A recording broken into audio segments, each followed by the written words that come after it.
Just about everything we Americans have been told about the first flag of the United States, what it looked like, and who designed it, is basically a myth. But before we go into the historical evidence here and look at what is true and what isn't true, first we gotta tell the story, and the story of how that story became part of the national consciousness. So, in 1776, George Washington and two other members of the Continental Congress walked into the shop of a businesswoman named Betsy Ross in downtown Philadelphia. George Washington presented Betsy Ross with a sketch, and he asked her, "Hey, can you make the flag for us based on this?" And she looked at it and said, can I change these 6-pointed stars into 5-pointed stars? Because I know this cool trick where if I fold fabric a certain way, I can make a 5-pointed star in just one simple cut of the scissors. Look how cool that is. And they were like, whoa, that's cool, do it. And so she did, and that is how Betsy Ross created the very first flag of the United States, with these 13 stars in this circular pattern. So that's the story. Now this story was passed down from Betsy Ross herself to her children and eventually to her grandchildren.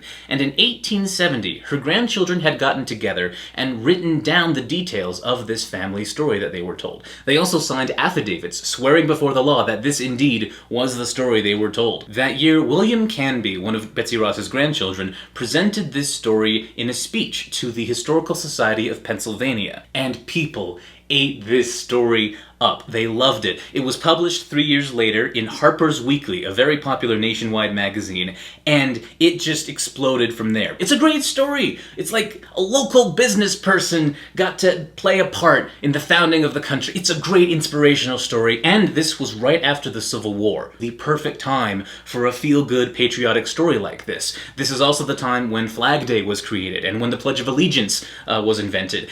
This was the perfect time for national unity stuff, because after the Civil War, that's what Americans really wanted. In 1893, a painter named Charles Weisgerber painted this classic painting of Betsy Ross in the shop with George Washington and the boys, and this painting became so popular among the public that copies of it were sold as postcards, and the funds from these postcards went toward the preservation of Betsy Ross's house and shop in Philadelphia, which is still there to this day thanks to those funds, and you can visit it as a museum. And now we just associate the creation of the first flag with Betsy Ross even to this day. She's in popular culture, she gets name-dropped in Hamilton, she makes cameos in The Simpsons and Looney Tunes. Betsy Ross, like everyone knows Betsy Ross and the story of how she made the first flag. So that's the story.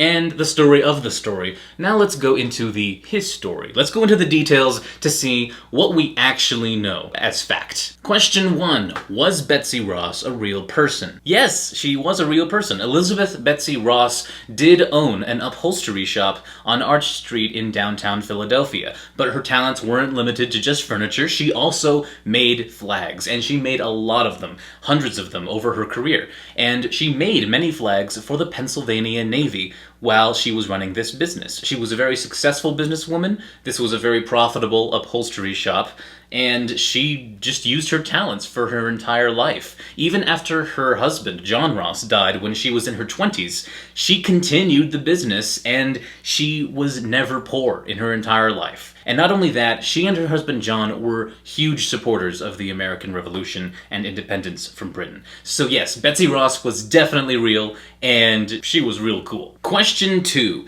Did this meeting with George Washington, two members of the Continental Congress, and Betsy Ross happen in her shop? Most likely, no, the details just do not add up. Historian Mark Leipson wrote a book called Flag: An American Biography, where he explores every detail of the flag of the United States and its history. In this book, he writes, "No evidence exists backing up the Ross descendants' claims that the Continental Congress set up any kind of committee to design a national flag in the spring of 1776. And if there was such a congressional committee, it would have been extremely unlikely that George Washington would have been on it, because he was commander-in-chief of the Continental Army, not a member of the Continental Congress." George Washington was kind of busy around 1776. He wasn't president yet, he was the general of the military that was fighting against a global superpower. He was kind of preoccupied with stuff. Why would the Continental Congress send him on a flag shopping mission. Leapson also writes, Betsy Ross was known as an excellent businesswoman who kept detailed records of her transactions.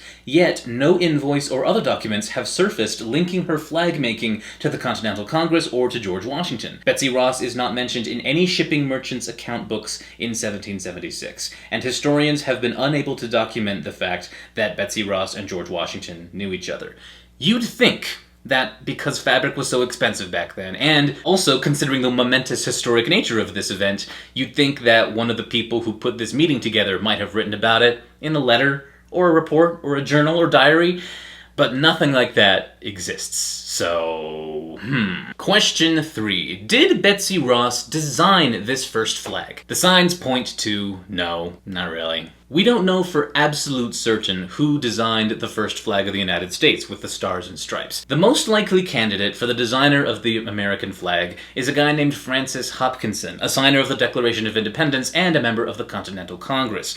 There is a letter that he wrote to the Continental Congress asking for payment for some of his designs for not just the flag of the United States, but also the Great Seal of the United States. That doesn't alone prove it beyond a doubt, but it's much better evidence than anything about this Betsy Ross story. So maybe Betsy Ross didn't design the first flag, but maybe she sewed the first one? Well, we don't know that either, because we don't know who the first order for a flag went to, and there were actually tons of women in Philadelphia who made flags for the Pennsylvania Navy, including Cornelia Bridges, Anne King, Margaret Manning, and Rebecca Young.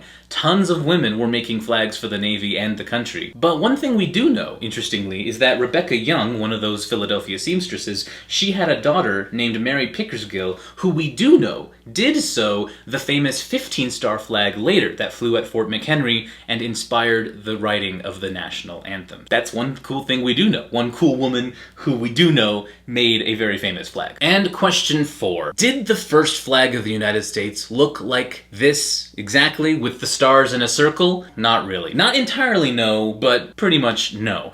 See, here's the thing. The first flag of the United States did not have a specific star pattern. From 1777, when the first Flag Act was passed, flag manufacturers were free to place the stars however they wanted. The official pattern of stars and the exact placement of them, that actually didn't become official until 1912. You can see this as many, many different kinds of historical flag artifacts have shown these 13 stars in a wild variety of different patterns. We have some in a grid, we've got some in a circle, we've got some in bigger stars. And this circle one wasn't even the most popular star arrangement back then. The most common 13-star pattern we see in artifacts and historical records is a simple grid of 3x3 with a 2x2 in the middle. My hunch is that this myth of the 13 stars being in a circle from the very beginning probably came from that famous painting that Weisgerber sold tons of copies of. So to summarize, was Betsy Ross a real person? Yes, she was actually a really interesting Revolution supporter who owned a really successful upholstery shop in Philadelphia. And she did make flags for the Pennsylvania Navy, but her claims about being the first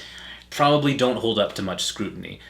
She did not design the flag, there are no documents or records to support it, and also the stars weren't necessarily in a circle pattern. You could make them in any pattern you wanted, and this wasn't even the most popular pattern that time. It was a grid. And George Washington, why would he be in Philadelphia going shopping when he should be, running a military? So yeah, most of what we've been told about Betsy Ross and just kind of have in our national consciousness is just mythology. It's fun mythology, but it's just mythology. The only possible piece of evidence we seem to have to support any little bit of this is that there's this one receipt that's in the Mount Vernon estate that shows that George Washington purchased some furniture at one point from a John Ross. That's really stretching it. That doesn't really prove any bit of this. So yeah, the Betsy Ross story, it's a myth. But that doesn't mean Betsy Ross is an irrelevant figure. Marla Miller's book, Betsy Ross and the Making of America, has a really cool quote that I think applies very well to this whole situation.